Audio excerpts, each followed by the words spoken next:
इस वीडियो में जितना क्वेश्चन आपको बताने वाले हैं ना, ये सभी क्वेश्चन आपके एग्जाम में डायरेक्ट ये सभी क्वेश्चन छपने वाला है। और ये सभी क्वेश्चन को बनाने के लिए एकदम सुपर ट्रिक आपको सिखाने वाले हैं। देखिए पहिल का क्वेश्चन देखिए और इसका आंसर बताइए। डायरेक्ट आपके एग्जाम में ये क्वेश्चन छपने वाला है कि दो समरूप त्रिभुजों की दो संगत भुजाएं, यानी दो गो त्रिभुज है और दोनों की संगत भुजाएं इतना और इतना के अनुपात में है, यानी 3 ये दशमलव ऐसे जो है ना, इसको अनुपात हम लोग पढ़ते हैं। 3:5 के अनुपात में है, तो इन त्रिभुजों की का अनुपात कितना होगा। देखिए ट्रिक से मात्र 2 सेकंड में कैसे बनाइएगा। देखिए सबसे पहले आपको यह देखना है क्या पूछा गया है कि दो गो समरूप त्रिभुज है, दो गो समरूप त्रिभुज है, ठीक है। इनका संगत भुजाएं, यानी संगत भुजाएं इतना दिया है, तो ये क्षेत्रफल का अनुपात पूछा रहा है। तो क्षेत्रफल का अनुपात जब भी आपसे पूछा जाएगा ना, तो बस कुछ नहीं करना है, इसको केवल स्क्वायर कर देना है। बस इसको केवल स्क्वायर कर दीजिएगा, आपको आंसर मिल जाएगा। यहाँ पे भुजा का अनुपात दिया रहेगा और क्षेत्रफल का अनुपात जब भी आपसे पूछा जाएगा, तो बस यहाँ पे जो भी रहेगा ना, यहाँ पे 3:5 है, यानी बस इसको केवल स्क्वायर कर दीजिएगा। स्क्वायर का मतलब क्या है, इसको 2 बार, 3 है तो 2 बार ऐसे लिख दीजिएगा, अनुपात में ऐसे 5 है तो 5 को ऐसे 2 बार लिख दीजिएगा, यही इसका आंसर हो जाएगा। यानी 3 तिहाई कितना हो जाएगा, 9 हो जाएगा। यानी 3 में 3 से गुना कीजिएगा तो 9 हो जाएगा। 5×5 कितना हो जाएगा, 5×5 25 हो जाएगा, यानी 9:25 इसका आंसर हो जाएगा, जो ऑप्शन नंबर ए में दिया गया है। ठीक है, बिल्कुल आपको बुझा गया होगा। करना क्या है कि अगर यहाँ पे भुजा का अनुपात दिया जाएगा, अगर क्षेत्रफल का अनुपात पूछेगा तो इसको स्क्वायर कर देना है भुजा के मान को। अगर यहीं पे अगर भुजा का मान दिया रहता और यहाँ पे भले क्षेत्रफल का यहाँ पे मान आपको दिया रहता और भुजा का मान पूछता, तो बस उसको क्या करते, बस उसको रूट चढ़ा देते। जैसे कि यहाँ पे दूसरा का नंबर क्वेश्चन में देखिए, दूसरा का नंबर क्वेश्चन और पहिल का नंबर क्वेश्चन में कुछ आइडिया आपको मिल रहा है। यहाँ पे क्या दिया गया था कि भुजा का मान यहाँ पे दिया गया था और क्षेत्रफल का मान यहाँ पे पूछा जा रहा था। और यहाँ पे देखिए दो समरूप त्रिभुजों के क्षेत्रफल का अनुपात, यहाँ पे क्षेत्रफल का अनुपात यहाँ पे दिया गया है और भुजा का अनुपात पूछा जा रहा है। तो यहाँ पे क्या पूछा जा रहा था, यहाँ पे क्षेत्रफल का अनुपात पूछा जा रहा था, तो यहाँ पे हम लोग स्क्वायर किए हैं और भुजा का मान दिया गया था। यहाँ पे भुजा का मान पूछा जा रहा है और क्षेत्रफल का मान यहाँ पे दिया गया है। तो इसको कैसे बनाइएगा, कुछ नहीं करना है। यहाँ पे स्क्वायर किए थे ना, यहाँ पे ऐसे रूट आपको चढ़ा देना है। देखिए यानी ये दोनों क्वेश्चन में से एक क्वेश्चन आपके एग्जाम में छपने वाला है, या तो ये क्वेश्चन दे या तो ये क्वेश्चन दे। करना क्या है कि यहाँ पे देखिएगा, यहाँ पे क्षेत्रफल का अनुपात जब भी दिया जाएगा ना, तो यहाँ पे इसको केवल रूट चढ़ा दीजिएगा। इसको बाहर जो निकलने वाला होगा उसको निकालिएगा और जो नहीं निकलने वाला रहेगा उसको ऐसा ही छोड़ दीजिएगा। तो 16 को, यानी 16 का वर्गमूल 4 होता है, यानी 9 का, यानी 81 का वर्गमूल कितना होता है, 9 होता है, यानी 4:9 इसका आंसर हो जाएगा, जो ऑप्शन नंबर सी में दिया गया है। करना क्या है, फिर से एक बार ये दोनों क्वेश्चन को समझ लीजिए। क्या है कि दो समरूप त्रिभुजों की दो संगत भुजाएं का अनुपात इतना दिया गया था। यहाँ पे दो समरूप त्रिभुज के क्षेत्रफल का अनुपात, यहाँ पे भुजा का, यहाँ पे क्षेत्रफल का दिया गया था। तो हम लोग क्या किए हैं, यहाँ पे हम लोग रूट चढ़ाए हैं, यानी आप भी रूट चढ़ाइएगा और रूट से बाहर निकाल लीजिएगा, उसका आंसर आपको भेटा जाएगा। यहाँ पे भुजा का अगर मान दिया जाएगा, क्षेत्रफल का मान पूछेगा, तो इसको केवल स्क्वायर कर दीजिएगा, इसका आंसर आपको भेटा जाएगा। ये दोनों क्वेश्चन में आपको अब कभी भी जिंदगी में आपको दिक्कत नहीं होगा। बहुत बेहतरीन है दोनों क्वेश्चन है, दोनों में से एक क्वेश्चन इस साल आपके एग्जाम में छपने वाला है। चलिए इस टाइप का क्वेश्चन पूछा जाएगा तो अब आपसे दिक्कत नहीं होगा, थोड़ा सा भी बनाने में आपको अब दिक्कत नहीं होगा। चलिए यहाँ पे तीसरा का नंबर क्वेश्चन देखिए। तीसरा का नंबर क्वेश्चन है बहुत बेहतरीन है कि बिंदु 4 - 3 किस चतुर्थांश में है। और एक बात भाई, अभी तक इस चैनल को आप सब्सक्राइब नहीं किए हैं तो चैनल को जरूर से जरूर भाई आप सब्सक्राइब कर लीजिएगा, क्योंकि आपके बोर्ड एग्जाम की तैयारी बहुत ही बेहतरीन तरीके से आपको करा रहे हैं। और देखिए 50 को ऑब्जेक्टिव क्वेश्चन जो पूछा जाता है ना, यानी इस वीडियो के सीरीज को अगर 5 या 7 को वीडियो अगर आप देख कर जाते हैं तो 50 में 50 ऑब्जेक्टिव क्वेश्चन आप बिल्कुल बहुत ही कम समय में आप बना लीजिएगा। क्योंकि जो भी क्वेश्चन है ना, उसका शॉर्ट प्रोसेस, जो एकदम ट्रिक जिसे कहते हैं ना, ट्रिक से कैसे बनाया जाता है वो ट्रिक आपको सिखा रहे हैं। ठीक है, 50 को ऑब्जेक्टिव क्वेश्चन बनाने में आपको थोड़ा सा भी समय नहीं लगेगा, बहुत ही आराम से, बहुत ही जल्द आप बना लीजिएगा। बस इस चैनल को अभी तक आप सब्सक्राइब नहीं किए हैं तो चैनल को जरूर से जरूर आप सब्सक्राइब कर लीजिएगा। देखिए तीसरा नंबर क्वेश्चन है कि बिंदु 4-3 किस चतुर्थांश में है या किस पाद में है। देखिए जब भी आपको इस तरह क्वेश्चन पूछे ना तो कुछ नहीं करना है, सबसे पहले प्लस का चिन्ह ऐसे आपको बारका में, छोटा में ना ऐसे प्लस का चिन्ह नहीं, बारका में ऐसे प्लस का चिन्ह ऐसे खींच दीजिएगा। और देने के बाद दाहिने वाला जो हाथ होगा ना, दाहिने वाला उसको एक्स मानिएगा या इसके बगल में इसको एक्स डैश मानिएगा, ऊपर वाई मानिएगा, नीचे वाई डैश ऐसे मानिएगा। मानने के बाद देखिए सबसे पहले का बात यहाँ पे सबसे पहले प्लस का सबसे पहले आपको एक्स का मान लिखना है। किसका मान लिखना है? एक्स का मान आपको लिखना है। फिर दूसरा का नंबर एक्स का मान लिखना है उस पर से, यानी जो डैश में रहेगा ना उसके लिए माइनस, और जो खुला रहेगा कुछ नहीं है जैसे कि एक्स हो गया वाई हो गया उसके लिए प्लस। यही दो शर्त को लागू करना है। यहाँ पे देखिए यहाँ पे सबसे पहले किसका मान लिखना है? तो सबसे पहले एक्स का मान लिखना है। और देखिए जो खुला रहेगा यानी एक्स ऐसे जैसे कि एक्स डैश रहेगा उसके लिए माइनस है, और जो खुला रहेगा कुछ नहीं है उस पर उसके लिए प्लस। तो यहाँ पे कुछ नहीं है ना तो इसके लिए प्लस, यहाँ पर भी कुछ नहीं है ना उसके लिए भी प्लस। यानी एक्स डैश को माइनस मानिएगा, एक्स जो रहेगा उसको प्लस मानिएगा, वाई रहेगा उसको प्लस और वाई डैश रहेगा उसको माइनस।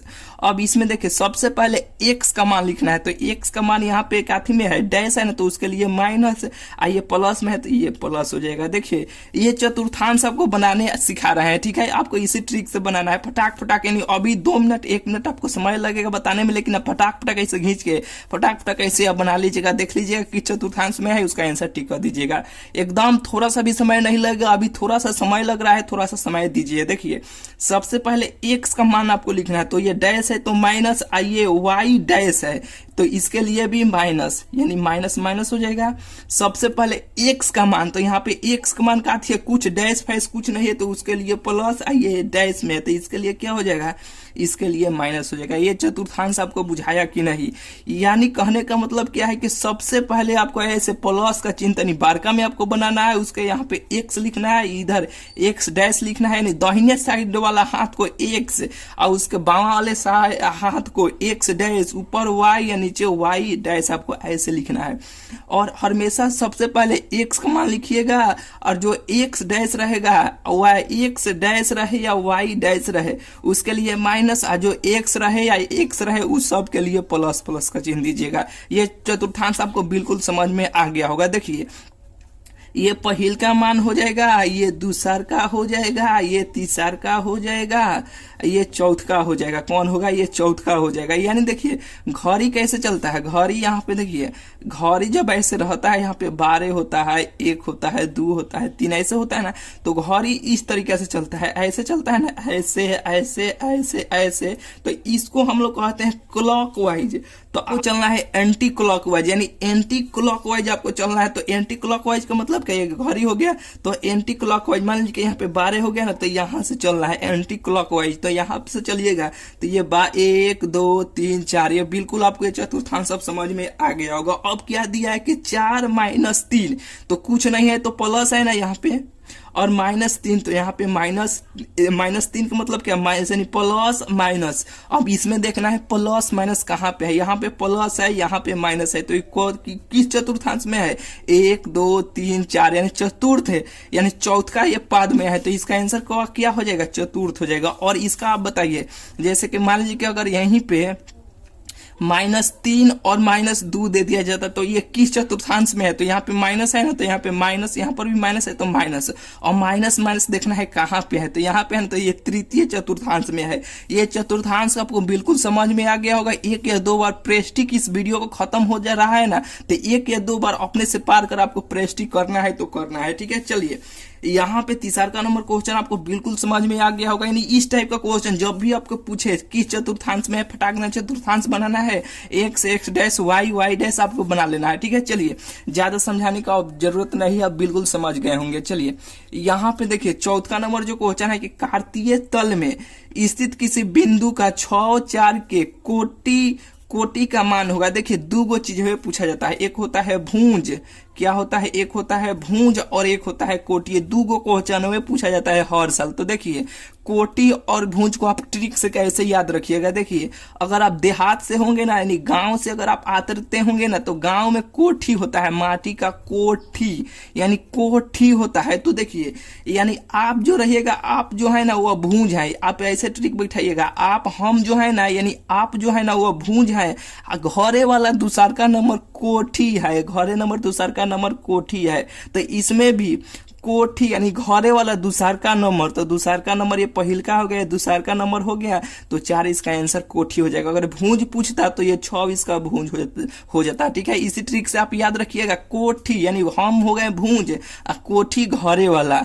कोठी घरे वाला माटी का बनता है। ठीक है, उसमें अनाज उनाज गेहूं रखाता है। ठीक है, तो कोठी घरे वाला यानी दूसर का नंबर, तो दूसर का नंबर इसका आंसर हो जाएगा। यानी दूसर का नंबर क्या है, 4 है, तो इसका आंसर 4 हो जाएगा। यहीं पे भूंज पूछा जाता तो भूंज 6 हो जाता। बिल्कुल आपको बुझा गया होगा। चलिए यहाँ पे देखिए, ये जो 5वां नंबर क्वेश्चन है बहुत फेमस क्वेश्चन है। इसके लिए बहुत आपको ट्रिक सिखा चुके हैं कैसे इसको बनाना है। इसका आंसर आप बताइए कितना होगा। देखिए करना क्या है कि ऊपर वाले मान को, यानी 38 डिग्री है, ये 52 डिग्री है, दोनों को जोड़िएगा तो कितना डिग्री पुर जाएगा, 90 डिग्री नहीं पुर जाएगा।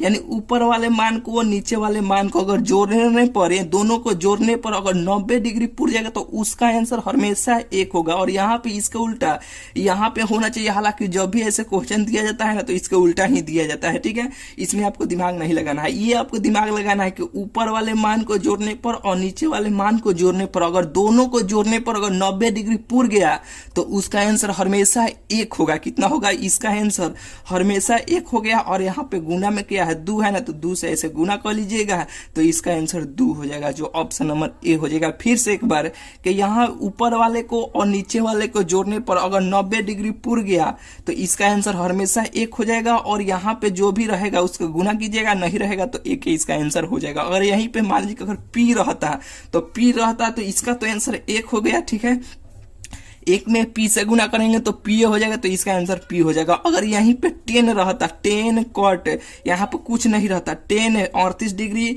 10 52 डिग्री, तो इसका मान कितना हो जाता है, 1 हो जाता। ठीक है, इस तरह का क्वेश्चन को बहुत आपको करा चुके हैं, बहुत इंपॉर्टेंट है, बहुत बेहतरीन क्वेश्चन है। चलिए यहाँ पे 5वां नंबर क्वेश्चन हो गया। 6ठा नंबर क्वेश्चन देखिए। 6ठा नंबर क्वेश्चन क्या है कि यहाँ पे देखिए कि साइन पाई, इसको हम लोग पाई बोलते हैं। क्या बोलते हैं, इसको हम लोग पाई पढ़ते हैं। साइन पाई बटा 3 का मान होगा, यानी पाई का मान हमेशा आप याद रखिएगा, पाई का मान 180 डिग्री होता है। कितना होता है, पाई का मान 180 डिग्री होता है। और यहाँ पे 3 है, तो यहाँ पे 3 से नीचे भाग में है तो 3 से भाग दीजिए। 3 से भाग दीजिएगा तो 36 कितना हो जाएगा, 36 या 18 6 बार में कट जाएगा, ये 60 हो जाएगा। यहाँ पे देखिए ये तो कट गया, तो साइन 60 डिग्री पूछ रहा है कि साइन 60 डिग्री का मान होगा। तो साइन 60 का मान बताइए कितना होता है, √3/2 होता है। कितना होता है, √3/2 होता है। ऑप्शन नंबर बी हो जाएगा। बहुत बेहतरीन क्वेश्चन है, बिल्कुल आपको समझ में आ गया होगा। चलिए यहाँ पे देखिए 7वां नंबर जो क्वेश्चन है कि यदि बहुपद px का मान इतना है, px बराबर इतना दिया है, क्या सुनिए, ये देखिए ए अब बी जैसे आपको लौक रहा है ना, तो इसको हम लोग अल्फा बोलते हैं। क्या पढ़ते हैं, इसको हम लोग अल्फा पढ़ते हैं, इसको हम लोग बीटा पढ़ते हैं। हो तो अल्फा गुने बीटा का मान होगा, यानी अल्फा गुने बीटा का मान होगा। देखिए यहाँ पे कुछ नहीं है ना, तो यहाँ पे 1 छुपा हुआ है, यानी 1 से गुना है, तो ए का मान यहाँ पे ए का मान 1 हो जाएगा। अब बी का मान यहाँ पे क्या है, 7 है ना, तो बी का मान यहाँ पे 7 हो जाएगा। ये सी का मान यहाँ पे हो जाएगा, सी का मान यहाँ पे 10 हो जाएगा। तो अल्फा इंटू बीटा, यानी अल्फा गुने बीटा का मान कितना होता है, अल्फा इंटू बीटा बराबर C/A होता है। अल्फा इंटू बीटा बराबर क्या होता है, C/A होता है। जो यहाँ पे C का मान 10 है और A का मान 1 है, 10 में 1 से भाग दीजिएगा तो 10 से हो जाएगा, यही इसका आंसर हो जाएगा। 10 आंसर हो जाएगा, जो ऑप्शन नंबर ए में दिया गया। बिल्कुल आपको बुझा गया होगा। चलिए यहाँ पे देखिए, यहाँ पे जो क्वेश्चन है, क्या कौन नंबर क्वेश्चन है, अब 8 नंबर क्वेश्चन देखिए। 8 नंबर जो क्वेश्चन है कि एक रैखिक समीकरण का घात होगा, रैखिक कहिए या एकैकिक कहिए, रैखिक या एकैकिक, क्या है कि रैखिक या एकैकिक, ठीक है, बात एक ही है, रैखिक कहिए या एकैकिक कहिए, ठीक है। तो यहाँ पे एकैकिक पूछा है ना, रैखिक पूछा है, तो रैखिक मतलब क्या होता है, एक। रैखिक समीकरण का घात एक होता है। यहीं पे द्विघात पूछा जाता है कि द्विघात, यहाँ पे एक है, यहाँ पे एक नहीं रहता, द्विघात समीकरण का घात होगा तो द्वि आ रहा है तो दुगो हो जाता है। रैखिक पूछा है, रैखिक या एकैकिक, तो एक गो। यहाँ पे त्रिघात समीकरण का घात होता है तो 3 गो हो जाता है। घात का मतलब क्या होता है, जैसे कि देखिए x के पावर हम 2 लिख दिए, यहाँ पे 5x लिख दिए, ठीक है। तो ये जो है ना यहाँ पे 2, इसी को हम लोग घात कहते हैं। यहाँ पे जैसे कि मान लीजिए कि यहाँ पे 5x + 6 हम लिख दिए, तो एकैकिक एक कैसा समीकरण है, एकैकिक है, इसका पावर कुछ नहीं तो एक है ना, तो एकैकिक हुआ, रैखिक हुआ। अगर यहीं पे x के पावर 5 और यहाँ पे हम लिख देते 6, ठीक है, तो ये क्या हो जाएगा, ये पैंचैकिक हो जाएगा, यानी 5 आया तो पैंचैकिक, ठीक है, यानी द्विघात है ना। तो यहाँ पे जैसे कि यहाँ पे x के पावर 2 हो जाता है, हालांकि ये नहीं पूछा जाता है, द्विघात और त्रिघात दुइये को पूछा जाएगा। यहाँ पे तीनों को क्वेश्चन पूछा जाता है, एकैकिक पूछा जाएगा, द्विघात पूछा जाएगा, त्रिघात पूछा जाएगा, ठीक है। यहाँ पे x के पावर यहाँ पे 3 रहता है, यानी 3x के पावर 3, तो ये त्रिघात हो जाता है। 3 गो पावर है तो त्रिघात है। बिल्कुल आपको बुझा गया होगा। रैखिक पूछा है, यानी एक रैखिक, तो एकैकिक या रैखिक एक होता है, यानी एक आ रहा है तो इसका घात 1 हो जाएगा। चलिए यहाँ पे 8 नंबर क्वेश्चन हो गया। 9 नंबर क्वेश्चन देखिए। 9 नंबर जो क्वेश्चन है कि ना, बहुत बेहतरीन क्वेश्चन है, यानी बहुत सारे बच्चे कंफ्यूजन में रहते हैं कि पाई क्या है। पाई एक अपरिमेय संख्या है, याद कर जाना है, रट जाना है कि पाई क्या है, अपरिमेय संख्या। परिमेय संख्या किसे कहते हैं, जो p/q के रूप में रहे। अपरिमेय जो p/q के रूप में, जो p/q के रूप में नहीं रहे। पूर्णांक संख्या, पूर्ण संख्या किसे कहते हैं, जो 0 से स्टार्ट हो, 0 1 2 3, इसे पूर्णांक संख्या कहते हैं, यानी पूर्ण संख्या कहते हैं। कोई नहीं काहे नहीं होगा, ये अपरिमेय संख्या है। बिल्कुल बुझा गया। पाई को कैसा संख्या है, तो पाई एक अपरिमेय संख्या है। बिल्कुल आपको बुझा गया होगा। चलिए 10वां नंबर क्वेश्चन है कि 2 परिमेय संख्याओं के बीच कितनी परिमेय संख्या होगा या हो, ठीक है, यानी 2 परिमेय। यहाँ पे 2 परिमेय संख्या किसे कहते हैं, जो p/q के रूप में हो, इसे हम लोग परिमेय संख्या कहते हैं, ठीक है। यहाँ पे p/q जैसे कि 1 हो गया, यहाँ पे 2 गो परिमेय क्या है कि 2 परिमेय संख्याओं के बीच, जैसे कि 1 हो गया, 1/2 हो गया, इसके नीचे कुछ नहीं तो 1 है, तो इसके बीच में कितना होगा। जैसे कि ये नहीं बुझा रहा होगा तो ये देखिए, जैसे कि 3 हो गया और यहाँ पे 5 हो गया, यहाँ पे कुछ नहीं तो 1 नहीं छुपा हुआ है, 1 नहीं छुपा है, तो ये परिमेय संख्या है। इसके बीच में कितनी परिमेय संख्या होगा, बहुत परिमेय संख्या होगा, अनंत होगा। कैसे अनंत होगा, जैसे कि यहाँ पे 3 आया तो 3.5 हो जाएगा, 3.005 हो जाएगा, 3 यहाँ पे 7 हो जाएगा, यहाँ पे बहुत सारा है, यहाँ पे 4 हो जाएगा, ठीक है, 4.5, यानी गिन भी नहीं सकते हैं, बहुत हो सकता है, यहाँ 5 तक जाना है, ठीक है। तो यहाँ पे 2 परिमेय संख्याओं के बीच कितनी परिमेय संख्या होती है, अनंत होता है भाई, बहुत सारा होता है, ठीक है। अब चलिए यहाँ पे देखिए, यहाँ पे 11 नंबर क्वेश्चन जो है ना, इसका आंसर आप बताइए। बहुत बेहतरीन क्वेश्चन है कि रूट है एक, रूट 2 क्या है, रूट 2 एक अपरिमेय संख्या है। जो भी रूट में मान रहता है और निकलने वाला ये रूट से नहीं रहता है, वह सीधा क्या होता है, अपरिमेय संख्या होता है। क्या होता है, अपरिमेय संख्या होता है। बिल्कुल आपको बुझा गया होगा। चलिए यहाँ पे 12 नंबर क्वेश्चन है कि प्रथम 200 प्राकृतिक संख्याओं का योग है। 200 प्राकृतिक, यहाँ पे प्राकृतिक संख्या किसे कहते हैं, गिनती को संख्या को हम लोग प्राकृतिक संख्या कहते हैं। तो 200 यहाँ पे कितना पूछा गया है, 200 प्राकृतिक संख्याओं का योग। आप एसएन लगा के सूत्र बनाइएगा तो बहुत बड़का में बनेगा, लेकिन आप ट्रिक सीखिए। 200 पूछा है ना, तो यहाँ पे जितना मान पूछा जाएगा, 200 पूछे, 300 पूछे, 500 पूछे, 10 पूछे, 20 पूछे, कुछ भी पूछे, यहाँ पे उसको सबसे पहले आपको क्या कीजिएगा, 200 पूछा है ना, तो सबसे पहले ये जितना रहेगा उसको आधा कर दीजिएगा। 200 के आधा कितना होगा, 100 होगा, और यहाँ पे गुना का चिन्ह दीजिए।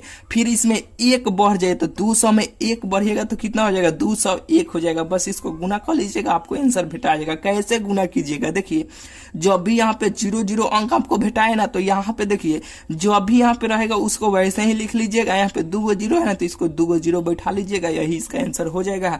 यानी 20 इसका आंसर हो जाएगा। जो 20 कहाँ पे दिया है, यहाँ पे दिया है 20 इसका आंसर हो जाएगा। अगर यहीं पे मान लीजिए, अगर यहाँ पे 20 प्रथम 20 प्राकृतिक संख्याओं का योग कितना होगा, 20 दिया है ना, यहाँ पे 20 पूछा गया है, तो कुछ भी बदल सकता है, ठीक है। इसी ट्रिक से आपको बनाना है। और यहाँ पे 20 पूछा गया है तो 20 यहाँ पे लिखना है, और 20 के आधा कितना होता है, 20 के आधा 10 होता है ना, तो यहाँ पे 10 लिखिएगा। लिखने के बाद यहाँ पे देखिए अब इसमें एक बढ़ जाना है, तो एक बढ़ जाएगा तो कितना होगा, 20 में एक बढ़ेगा तो 21 हो जाएगा, और बस इसको गुना कर लीजिएगा। क्या है कि जैसे रहेगा, यहाँ पे क्या बोले हैं कि जितना जीरो रहेगा उतना जीरो यहाँ पे बैठा दीजिएगा। तो यहाँ पे 210 21 है ना, भले 21 है तो यहाँ पे एगो जीरो है तो एगो जीरो बैठा दीजिएगा, यही इसका आंसर हो जाएगा। चलिए, इसमें आपको जितना ये क्वेश्चन बताए हैं ना, ये सभी क्वेश्चन आपके एग्जाम के दृष्टि से बहुत बहुत भाई ये इंपॉर्टेंट है, और ये सभी क्वेश्चन को बनाने के लिए एक सुपर ट्रिक आपको सिखाया है। ठीक है, ऐसे ही प्रतिदिन आपको वीडियो लाएंगे, बहुत ही बेहतरीन वाला ट्रिक आपको सिखाएंगे। ऑब्जेक्टिव क्वेश्चन बनाने में, 50 क्वेश्चन बनाने में आपको थोड़ा सा भी समय नहीं लगेगा, अगर इस चैनल के साथ अगर आप जुड़े रहते हैं तो। ठीक है, तो चैनल को अभी तक भाई आप सब्सक्राइब नहीं किए हैं तो चैनल को जरूर से जरूर सब्सक्राइब कर लीजिएगा। ठीक है, अपने दोस्तों को अभी तक इस चैनल के बारे में नहीं बताए हैं तो जरूर अपने दोस्तों को बताइएगा। ठीक है, तो चलिए मिलते हैं फिर आपसे अगले वीडियो में।